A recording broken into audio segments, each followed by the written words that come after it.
went in there. I think I gave one of my best auditions. And you know when you know. Mm-hmm. You know when you're like, oh my gosh, what did I just do? Versus Nailed it.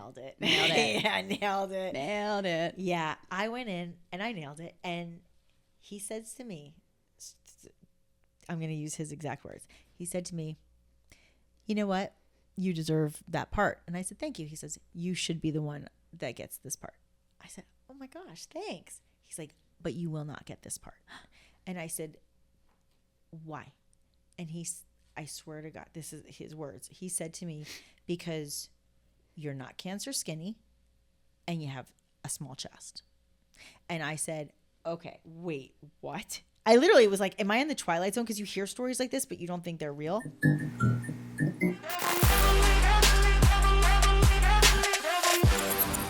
Welcome, everybody. So today's guest was our first guest ever on Gurus and Game Changers. Her episode was so popular, she was so beloved, and she's so much fun that we figured since this is our 50th anniversary, 50th episode, what better way to celebrate than have one of our most beloved guests back. Today, joining us, Nikki Stanzione, here again to tell us all about her wild experiences and great life lessons from Hollywood, from the news, from TV, from movies, and so much more.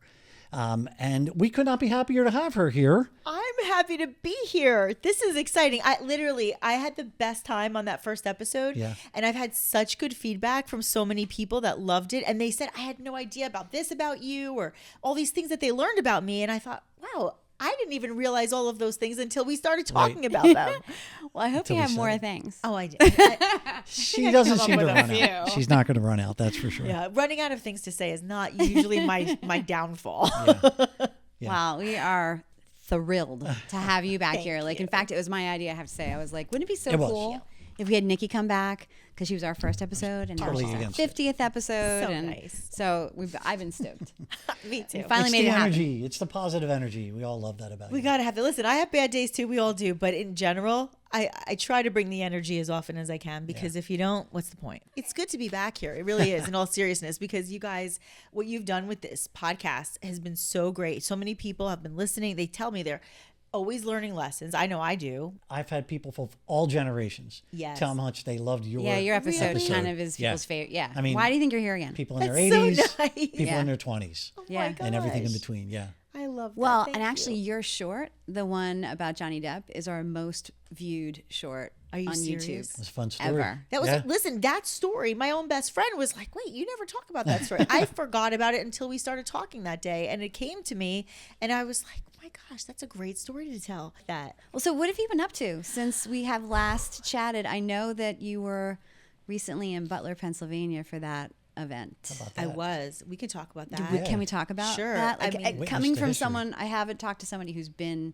there in Live. person. No, I'm glad you asked. I mean, it was definitely a terrifying experience. I'll tell you, first and foremost, since we were last together, we talked about hopefully getting to work more on QVC and doing more home shopping. And it Yes. came to fruition. And it was Oh, wonderful. that's And wonderful. I continue to do that. But I've also had, because I freelance, I've had opportunities to work with news corporations and do news reporting. So I was actually hired to work that day on that Trump rally and cover for the news what was going on in Wow. Butler, Pennsylvania, July 13th. So it was a very hot day. It was, I'll have to show you guys videos and I'll post them, but it was a very hot day. It was a very big crowd. And I mean, big. When you hear on TV, and this is the thing I've learned from doing these types of events, and it's not getting political or even opinionated, but what I've learned, and I'm sure it happens on both sides, is that the things you see, you really can't believe until you live, right? Right. And that goes for on everything. TV, it's not the same as when you're in person. Mainstream media is going to tell you the story they want you to know. And when you're there for yourself, you get to see the story that is. Wow. And I've learned that so much. And it's something that I've talked about because there are a lot of people who are very, very tempered climate right now, very Yes. divisive. Yes. There's a lot of narratives. There's a lot of talking points on both sides. There's Mm-hmm. a lot of hatred and anger and judging and name calling. There's just so much of it. And so it's a tough business to be in because you really don't want to go there to the point where you're not allowing yourself to stay open-minded, right? Of course. And so I try to stay very open-minded. Of course, I have my own opinions, but I think it's important to be informed, and I think it's important to be realistic and then make your opinions based on that, right? So I thought, doing news coverage gives me a chance to be on the front lines and see what's happening and be able to formulate an opinion that is informed and educated. And even if it's different from somebody else's, that's okay. That's why America's great. Of course, yes. Right? We're allowed to have different opinions and express them and welcome them. And that's what it's about. Yeah. But it is interesting when you cover, especially this particular side of things, and you go to a rally like that, when you hear stories like, oh, the rallies, I don't know what the people are going to be like, or what's he going to be like. Right. I'm telling you guys, no matter what your political persuasion, it doesn't matter when I tell you this is my truth. I have never seen a kinder group of people that was what struck me first was these people are so happy to be here. So when you first got there and none of anything was in anyone's mind that was going to be happening. I was just interviewing people. Why are you here? What issues are important to you in the new election cycle? What are some of the things you want to hear from President Trump today on the stage? Have you ever been to a rally? What are you concerned about in the current administration and moving forward, et cetera?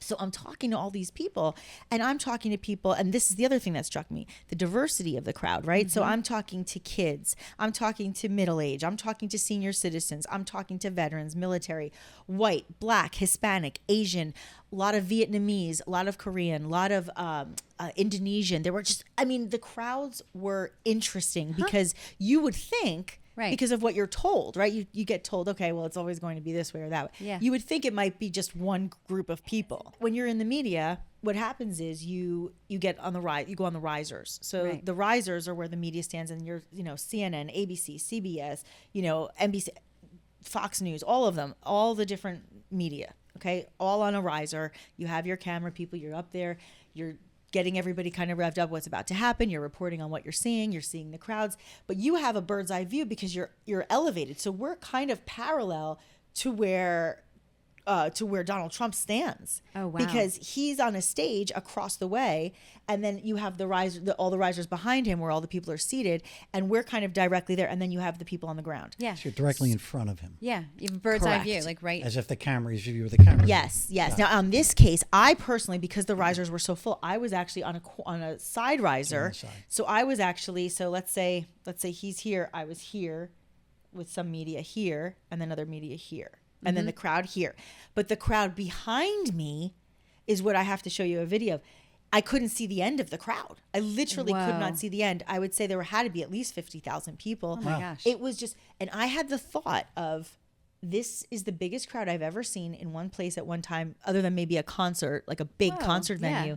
And I hope people stay nice and be well behaved, because this could be scary if it wasn't. And it was hot, and I mean hot, like dripping wet, sweating hot, like 90 something degrees, humid, hot, blazing sun. And I thought, oh my gosh, everybody's in such a good mood. This in itself is interesting. Wow. And he plays a lot of good music. Of course, Elvis makes me happy. He plays a lot of Elvis. Plays all this music. So people are like at a concert. They're singing along. They're just hanging out. They're waiting. The temperament is incredible. The positivity, the patriotism. It's kind of like, I always say, it's almost like when you're at a Super Bowl, that kind of patriotism. You may not always love the same teams as someone else. But you're going to high five and hug the person next to you. Exactly. Yeah. And You're at you're the like Super Bowl. Yeah. USA all the way. And so everybody's patriotic. Everybody's happy. The rally starts. Here's what is so crazy is that I turn off my phone after I do all of my interviews. I'll take pictures sometimes to show friends, and I put my phone down to my side, and I stand and I watch, and I let him do his speech. And for whatever reason, like when you butt dial somebody, I misrecorded from 6:08 to 6:12 by mistake. 6:08 to Wait, 6:12. And he got shot at 6:11. Yeah, like. Wait. How I does watched that... it back. It was on my phone because my phone is doing like So this. it was just audio, not... Yeah, you don't. All you see is like the sky. You see like shaking, and then you hear me say, "Oh my God!" You hear the shots. You hear the rustle. You hear people kind of going crazy. And then I ran under the risers to protect myself. Want to really see something that said, "Take a look at what happened."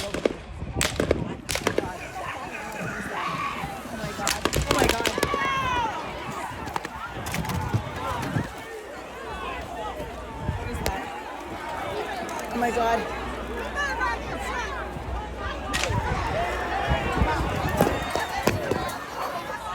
It's interesting because you live this double life of very dark, heavy news Right. on camera, and then you live this other part of your life on camera. It's very upbeat and very happy and very connective and conversational. It's an interesting paradox that you have to go from one to the other, one to the other. And it's also hard because I've always been a very politically correct. I always try to make sure that I never upset anybody on any side of anything. I'll tell you the hardest part of that job is that when I cover something positively that somebody doesn't like, they get mad at me, or I think they judge me for my values or my thoughts, and vice versa. If I don't judge something the way they want it to be and I say it how I feel about it, if it's negative, then they start to think of me differently too. So it's something I have to be very careful with, but it's hard because I don't want my friendships or the people I love and care about to think of me differently if I do something to cover news for somebody that they don't like. Right. I mean, I would never feel differently about them.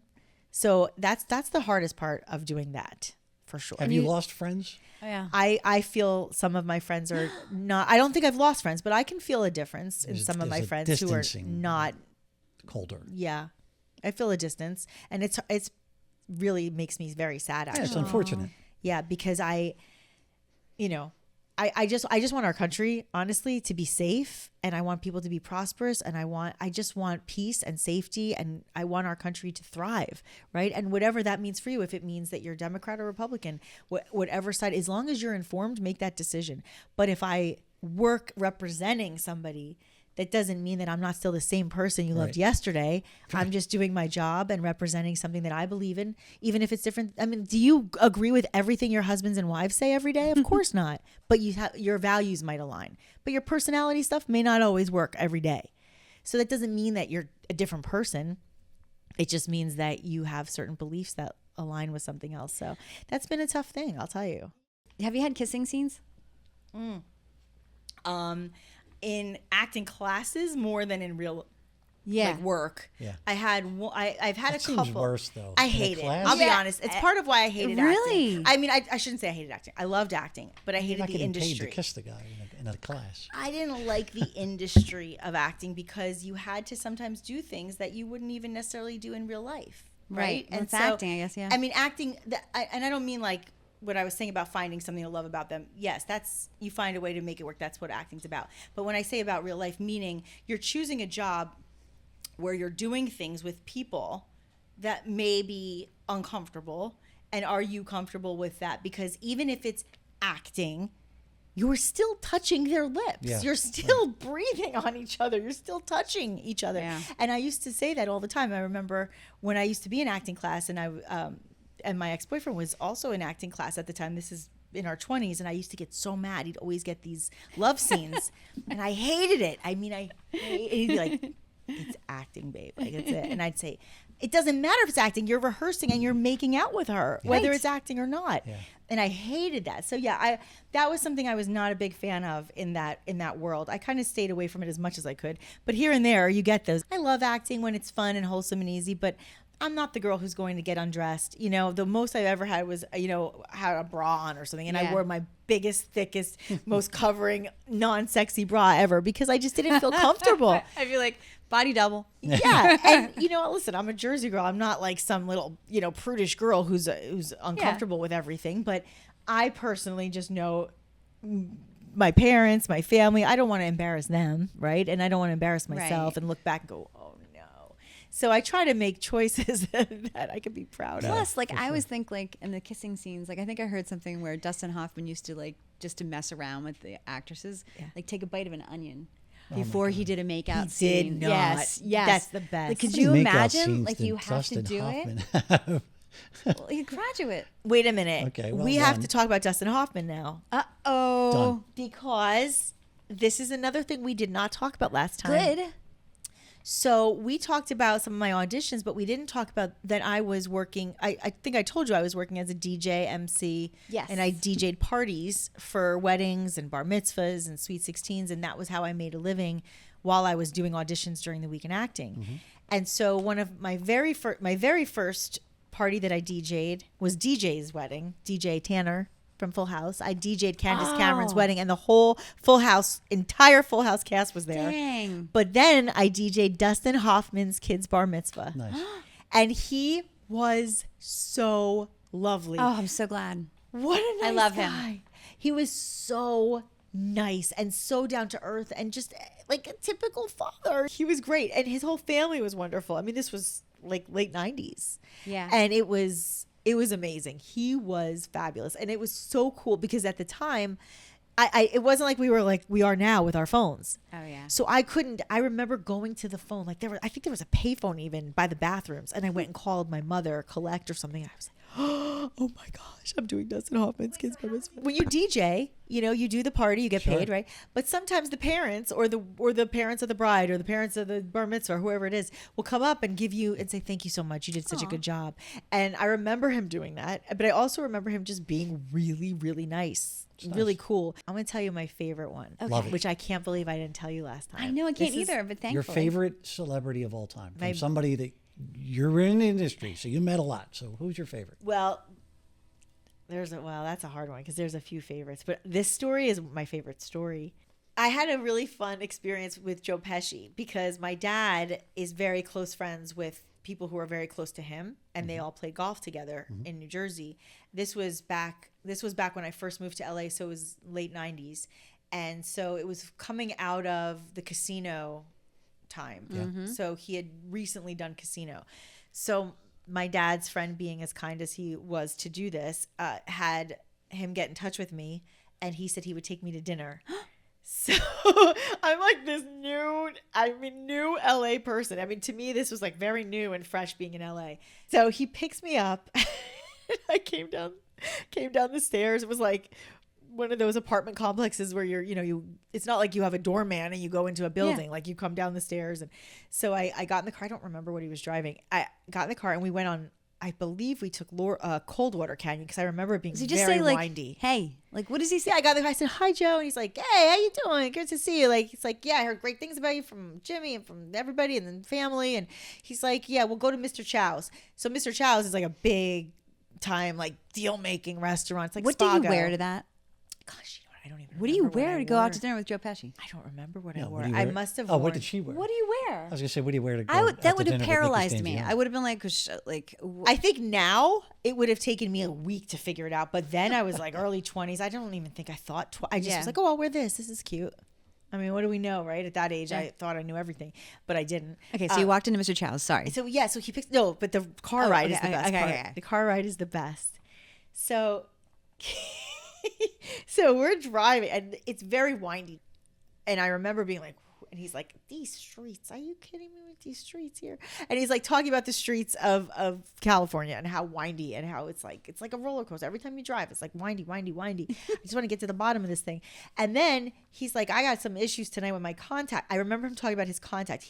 His contact was driving him crazy. He's like, this, and I'm not going to say it on here, but he's like, this effing contact. And he kept cursing like the freaking contact, and he kept talking about the contact, and I was just I'm like, I wish I was recording this because this is the funniest moment of my life. I'm in a car alone with Joe Pesci, who's my dad's friend, so I know he's going to be respectful and very gentlemanly and be like very fatherly to me.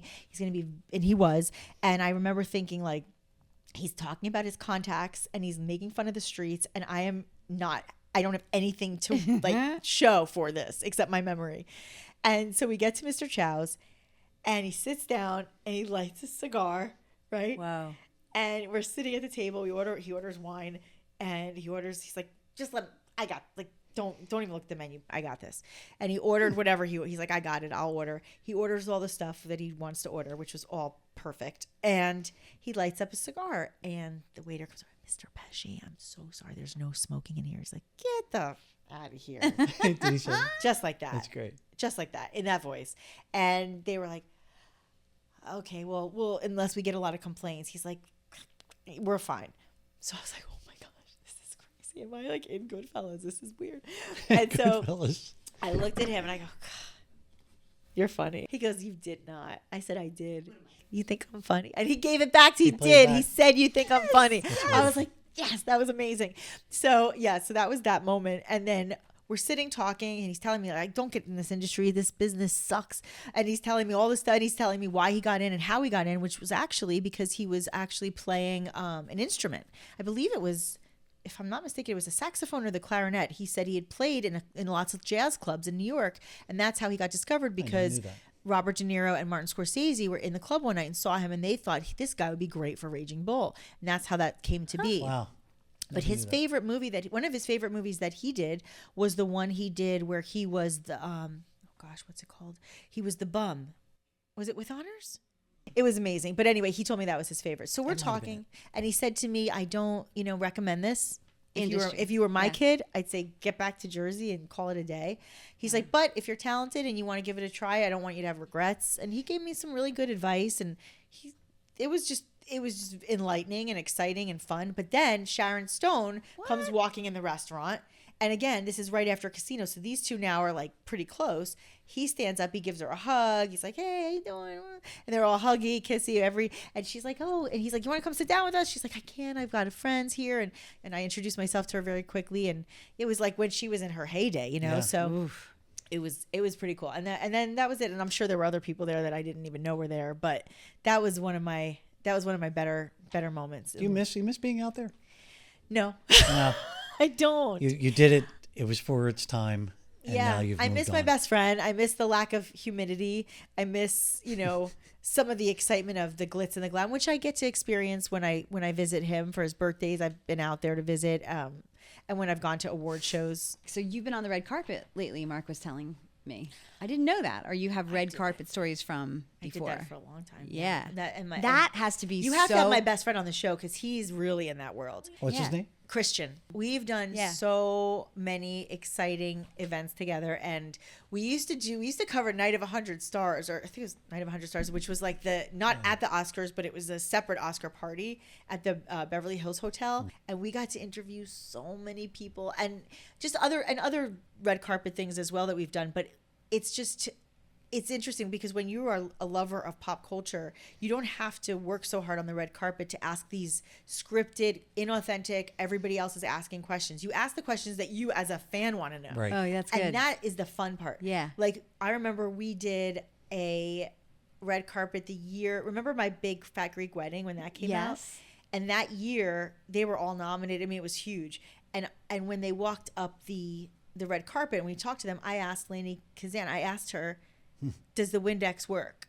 Right? Because that was the big thing was spraying Windex. He kept saying in the movie, you have to spray Windex if you have a cut or something's wrong. I was like, does the Windex really work? Or we would ask people to sing, or, you ask people the questions that you want to know. Yeah. And that's still how I am even when I interview in politics and news. Yeah. But I think it'd be so hard because you don't know who's going to walk up next. You can't prepare for that. And Mark and I always laugh because I always love to be super prepared for everything. And he's like, let's wing it. Let's wing it. But I don't know if I could, all of a sudden you have all these questions for certain celebrities. Yes. And then someone walks up and you're like, wait, what's movie are they in? Right. Does someone talk to you? Well, they have the PR people. They have their PR people, Okay. and they'll say, pick a name. I don't know. Austin whoever. Butler. Austin Butler. Austin I was Butler's gonna coming say. up. He's here. He's doesn't nominated need to know for Elvis. He's out nominated for 3 different awards. He's just won the Golden Globe. And then you have those people, I didn't but they know don't. that. But It's they helpful. don't always tell you. I mean, that's Yeah. just sometimes you can get the press leads will tell you those things, Yeah. but also sometimes you have to rely on your co-host or your camera person, or sometimes it's just grab that person because they're right there, and you just have to hope. Oh my gosh, I hope I can remember this person's last name. Oh my gosh. Yeah. Have you ever met someone that, I don't know this person, and they're standing in front of me? What do I say? That's why I What do you like do? when I got to work with him because he knows everybody's name. And I'm like, Got he's it. like an encyclopedia. Got But when I've been on my own, there are times where I thought, let's move to the next work because you don't I'm know. not going to grab somebody and embarrass myself Right, or sure. make them feel any less important Sure. than they want. But when you're talking to somebody, this is what I always get cringy about. When I see people on the red carpet that are interviewing and they're interviewing someone maybe that's not the AA plus Yes. celebrity. Yeah. But then the AA plus celebrity is walking that Yes. way. And I know that the producer's you got to talk to Brad Pitt. You got to talk to Brad Pitt. You pull him over. And you're still talking to this person. You don't want to be thanks. And you can't, right? Right. That's the worst. What do you do? But people do that. I mean, it happens all the time. Yeah. You have to grab. I mean, and when you get to that last half hour before a show, that's insanity, and everybody's just trying to get them in, just get them in the door, get them seated, get them going, and so you have to really hope in those moments that the good ones you want are coming by, but you grab what you can and who you can, and you just go with it because I think it's better to grab the people you're the most knowledgeable Yes. about. Makes sense. But even still, sometimes you don't have an option. And I interviewed George Lucas. This was a crazy one because we crashed this one. We didn't have press pass. We were crashers. Wait, how can you do that? Well, It was a Producers Guild Awards, and usually we get press passes. You get approved. This was many years ago before security was before 9/11. So the press security wasn't as tight back then, and this was we had heard about this Producers Guild Awards that was going. We heard they're going to have a red carpet. And there's going to be several celebrities. So how can we get in? And we were working on this pilot called Starstruck, this TV show that we were working on. And we thought we have to get in. So we told people, we're like, oh, we're with Starstruck. We're with Starstruck. And I don't know how it worked out, but it worked out. And we got on the line, but we were at the end of the line. So we were really like the last, which is not, you want to be like the first, but we were the very last. And by the grace of God, George Lucas walks up right in front of the camera. And I said, oh, it's so great. Congratulations. And I was like, and the lighting was awful. I mean, it was one of those things I'm like looking back, wishing the lighting was good. I mean, that was a big one. Yeah. And it was one of my first times doing that. And it was, What'd you say to him? I said to him, you're the first nominee of your kind to get this particular accolade that he was being awarded that night. And I said, how does it feel to be, making history again as the first person to receive this award? Good question. And we talked about that. And I, and we just talked a little bit about movie making very briefly, because I said, you're an icon in the industry and people look up to you as their role model, right? So what are some of the things that who do you look up to? Things like that. And we would ask people for this show, this pilot that we did, who they're starstruck by. That was kind of the premise of the show. And so we got some interesting ones. I remember Suzanne Summers said she was starstruck by Barry Manilow. Barry Manilow said he was starstruck by Barbara Streisand. And I'm trying to remember. Those were like the ones that I remember stood out to me. It's interesting, right? When you were talking about how one of the things that annoyed you is everyone's in the business. Yeah. So everyone's a struggling actor. What percentage is the struggling and what percentage is the actor? I think 2% is the working. Yeah. The rest is struggling, I think. So you wouldn't recommend people? I would recommend, if you love it, it's fulfilling and exciting and amazing and creative, and you should go after it. But I would also say, and when people say don't have a backup plan because that means you're preparing to fail, Right, I don't agree with that, really. I think you can stay in the same world like I have. I don't think I could be a 9-to-5, banker. I don't think I would be fulfilled that way, right? But I do think that if acting didn't work out, I had my communications degree. I had my journalism degree. I went to school, I got educated, and I had other work in other areas of television, so that if the acting didn't go as I would like it to, there would always be a backup plan that still allowed me to do what I love and what I'm good at, but maybe not necessarily in the exact way I thought it would be. And I think that's what people need to do, is just, if you love it, find different niches like within that industry or within that world that you can find yourself success, or at least some steady work. Once you dabble, I hate that word dabble, it's such a weird word, but once you dabble in all of these different areas, you can kind of see where you feel the most comfortable, but you also then have the potential and the confidence to dabble in the other areas yet again if they come up. Sure. So even though I'm not acting actively, if an acting job came up, I wouldn't be like, oh, I'm not an actor anymore. No, You would of still course take I it. am. Yeah. I was training to be an actor for many years. I would love to act, but I have to also pay my bills, Yeah. which is also why I sometimes work in the news world, which Right. is so difficult sometimes and hard and cold and Sure. divisive. But it's also exciting and tough riveting one. and Yeah. part of history. Well, I know Emmy, when she was here, was talking about the news world, and when she Yep. goes to to be on CNN or CNBC or whatever, Yeah. she always asks her friends in the industry, like, how are you? Because it's hard. Yeah. There's a judged. lot of really difficult things you have to talk about, and, just kind of have that sort of shell in the Yes. face with, you know what I mean? Well, and sometimes you have to also realize, going back to what you said earlier about social media and people commenting and the negativity, and you have to remember, people will also pull the sound bites for their Yes. purpose. Exactly. Yes. They will pull a sound Politics bite. 101. That's politics 101. And you see it on you see it on both sides. You see it everywhere. People will pull the sound bite that works best in the favor of their narrative. And so if you say something and you have only good intentions and you have a full statement, but then one line is pulled, taken out of context, it can suddenly seem so bad. Yeah. And then you start backtracking saying, oh my gosh, I have to be so careful. What am I going to do now? I don't want people thinking this of me. So you have to just do that. And you have to say, you know what, when I'm doing this job, this is my goal. My goal when I'm in QVC is to promote this company, to promote this vendor, to sell this, to show people why I love it, why I'd wear it, why I'd want to buy it for people I love. Call it a day. When I'm working on the news, I want to inform the people on the information that I have. If it's opinion news, I can give an opinion, but that doesn't define me. Right. So but I'm doing the job for this network today, and that's who I need to focus my goal on, because they're the ones that are paying me and are expecting me to represent them. So those are the avenues. If you could do one thing from now on, out of all the things that you do, what would it be? If I could do anything I wanted and had all the finances, and somebody said, here you go, here's the money, here's the studio, here's the audience, here's the TV network, whatever, I would want to have like a revival of either like a Carol Burnett show. Oh, Nice. yeah. Where I could have talk to the audience, be a host, and then do skits and have guests, or something along those lines, like that type of a show, or a talk show. I mean, like an Oprah type of show. Those are the areas where I feel really, really comfortable. Nice. And I would like to do something where I could give back, like where it's something that gives back, so that people could actually get something from it, where they're learning or they're getting opportunities or something, so it wouldn't feel selfish, because then I don't think it would be as fulfilling that way. But that's probably where my wheelhouse is. But I also really love, I didn't tell you this, but I had met Tony Robbins many years ago. And I really, really love his work. What do you mean you met Tony? How did you meet Tony Robbins? So I'm hoping Robbins? to get some work with him, actually, because there's some opportunities. And I really believe in what he preaches, because he actually practices what he preaches, which I learned from meeting him. I often say that if I had any regrets, I would say one of my regrets is that I didn't follow that. I was so young.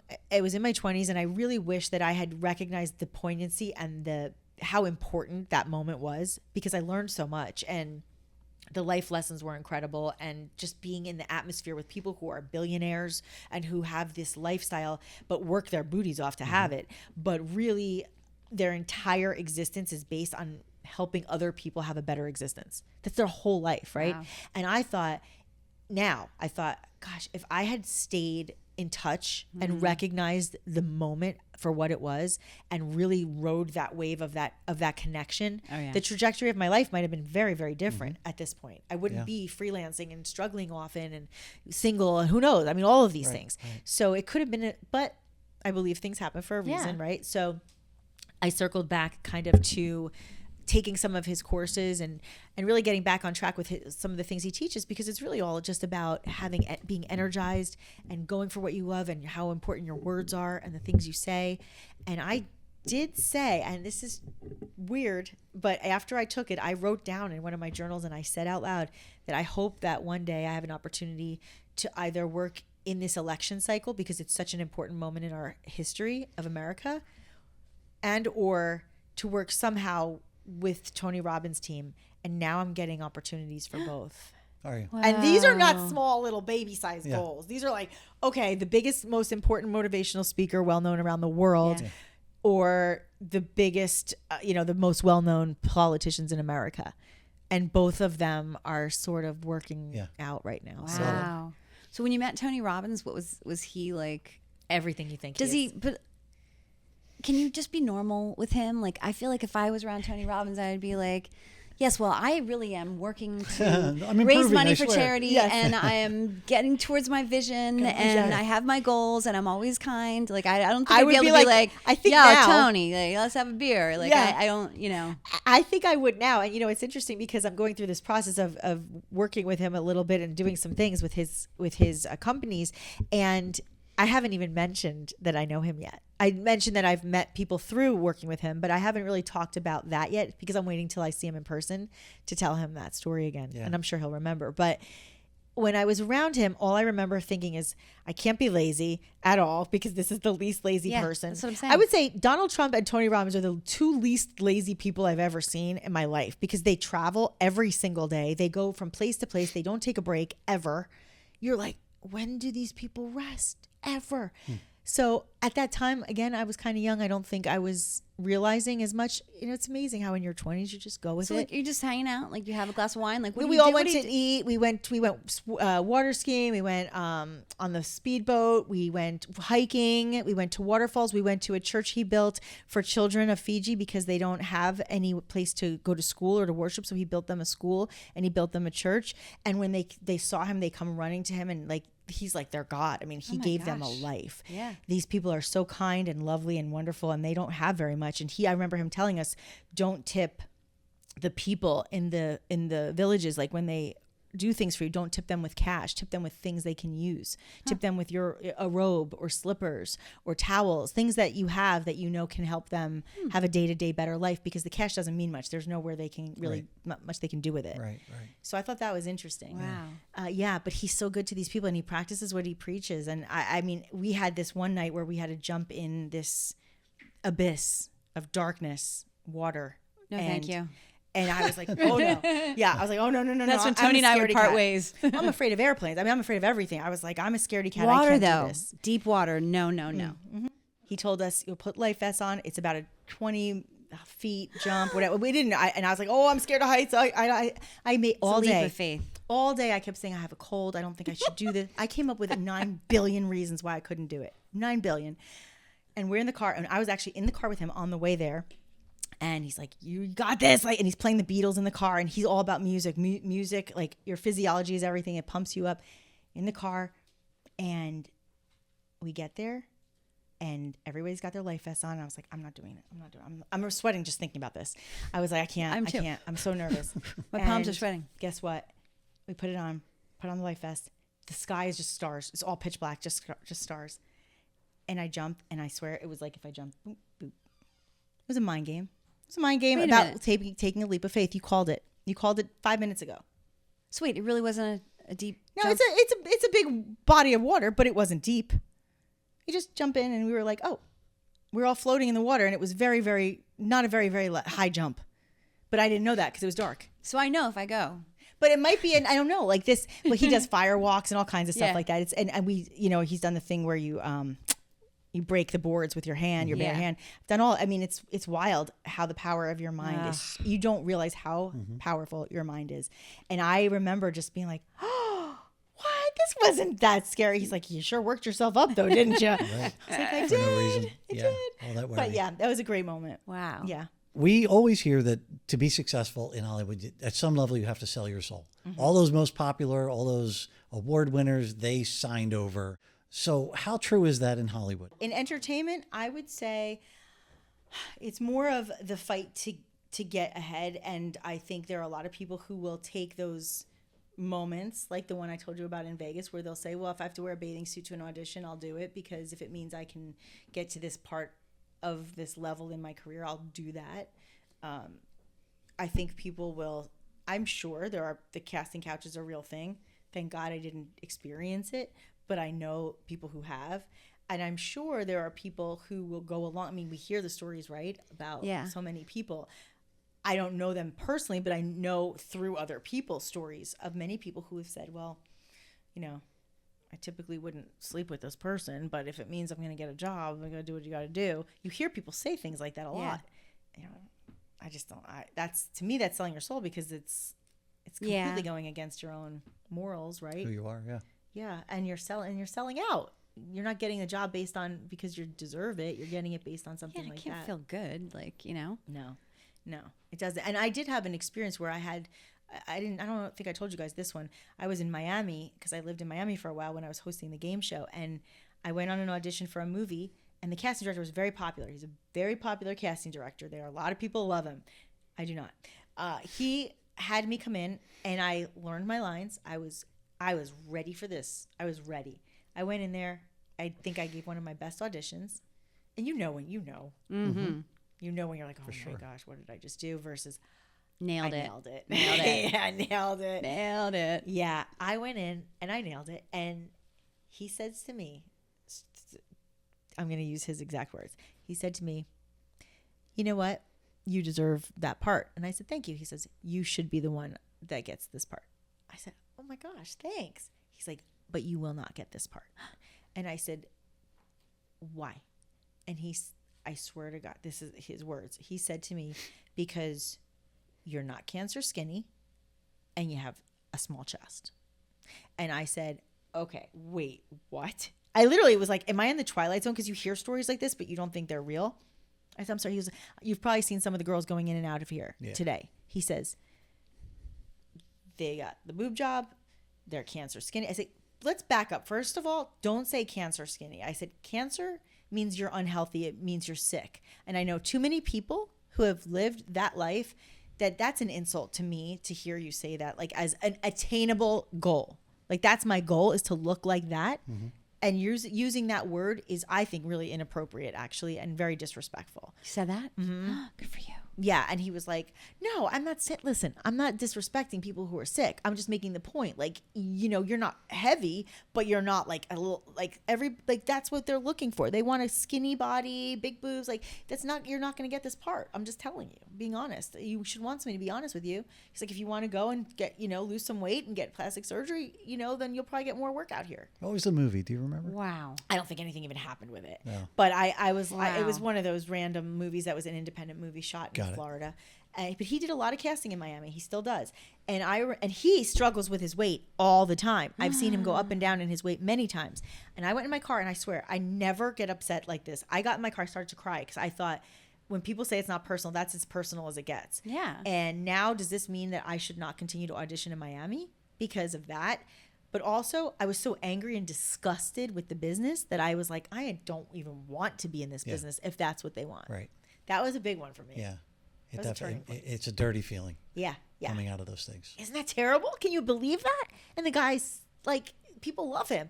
And I don't tell anybody about it because I don't ever like to call out names or ruin people's career. But I mean, I kept my mouth shut about it. I still to this day have not said his name or told anybody who it is. But I see his name everywhere, and I know people love him. I'm like, really? They don't know the nice underbelly. Guy. Yeah. Yeah. So that's to me, selling my soul would have been going and getting the boob job and starving myself for 3 weeks. You didn't do it. No, I did not. And look at you. I mean, so you didn't let the industry change you. End of story. End of story. And that is you, Nikki Stanzione. That's me. Yes. I don't know, for all it's worth. There's good, there's bad, but that's me.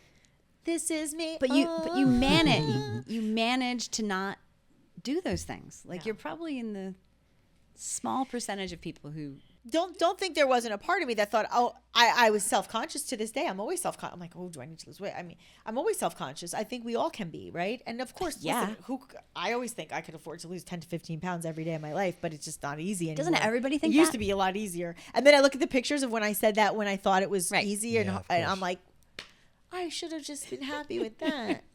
It's not so easy anymore. And I love food. I love food. I do. I love food. Yeah. So what is your message? Everybody's got that music inside of them, based on their life, based on their experiences, everything they went through and learned. What's that message for that person? I have the same message today that I had in 2004 when I auditioned for QVC in the national host audition with Joan Rivers. Remember I told you I did that? 20 years ago. That was, I believe, 2004. Yeah. And they came and they interviewed the top 5 finalists, and we all had to give like messages of what we thought. And I watched it back a few years ago, and I was like, oh my gosh, I haven't changed at all. I literally said, if I could give you any advice, it would be to just be true to yourself. Stay true to who you are. If you deviate and you say, well, I think this is what this person would want me to be, or I think this is where I should work because it might be more in alignment with people in another job I do, or maybe I think I should, whatever it is, whether it's in your personal or your professional life. I think if you do that, it's never going to feel right in your gut. You're never going to be able to do the job with passion, because if you don't do a job with passion, it's very obvious, I think. And you're never going to be 100% authentic. And I cannot talk like this for hours at a time in a camera or even with people if I wasn't believing in what I was saying, because then it would just be a bunch of BS. And I would not only feel terrible about it, but it wouldn't come out easily. I'd have to try to think about what was I going to say, because it wouldn't be real. Yeah. I hate that feeling. It's great advice. It's hard to follow sometimes as you're growing up and going through things. Staying hard. True to who you are. Oh, yeah. Yeah. It definitely But it's definitely on the other end of it, you feel so much better knowing that you did. And I make mistakes. I mean, Yeah, obviously, that's I go, fine. why did I do that? I shouldn't have said that. Or sometimes I'm a little too vocal and I say, What? I probably shouldn't have said that. Oh, no. Or, and I know the soundbite will come out and it'll be like, great. Well, I knew it when I said it. I knew it. My heart is all about, I just really want the people in my life and even the people I don't know. I want people to just get along, be happy. I mean, I really am not, it sounds so cheesy, but I truly do. And sometimes I can be judgy and opinionated and make comments that might not align with that, but I'm human and we all are. Right. But my intent, I know in my deep down in my gut that my intent is genuinely just that things are good for the people in this world and that we don't have evil and we don't have danger and we don't have, all of those things that unfortunately come to light a lot more often than they should. True. So what's next for you, Nikki? Well, What's coming up? Maybe Tony Robbins. maybe some stuff with Tony Robbins possibly. We'll see how that goes. Either way, I'll always continue to kind of learn because I feel like you always have to be coached on some level to continue to grow and improve, which there's always room for. I definitely, through this election cycle, I mean, I don't know if this is going to live on this podcast. Who knows what happens at the end of that. But in the meantime, I'm excited to kind of be on the campaign trail and see what's going on and be a part of history. And of course, I still love being able to be on Home Shopping and work with QVC. And I love connecting with customers and people in that way. And ultimately, who knows? Maybe I'll actually meet the man of my dreams, fall in love. It's been a while.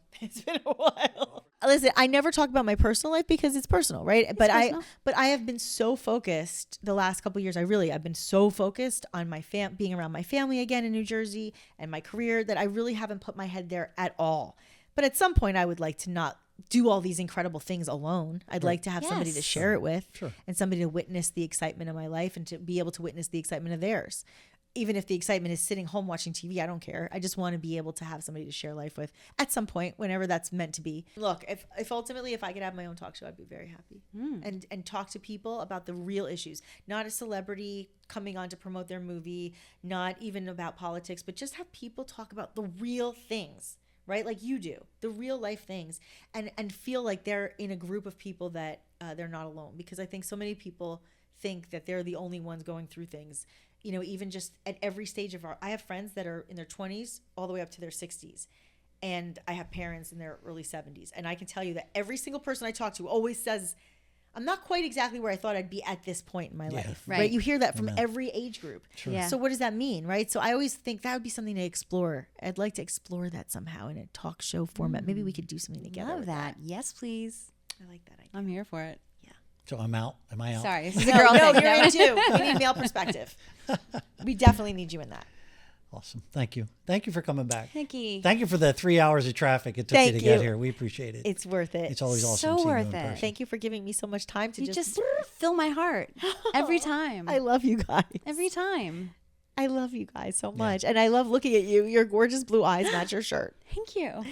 She's the best. Don't start. Please don't get her going. You're cute too, Mark. And Mark. thank you. Where can we find you? I mean, on Instagram, you can find me at Nick Stanz, NIKSTANZ, and on YouTube as well. And then on TikTok, and I think on TikTok, it's Nikki Stanzione Official or something like that. Yeah. And on Twitter, which is now X, is Nikki Stanzione. It's easy to find me. We'll post. I'll post. I got it all in show notes. We'll We're put it putting it all all in out show there. notes. Yep. It's Don't all worry. good. It's all good. And I always Facebook, Nikki Stanzione TV host.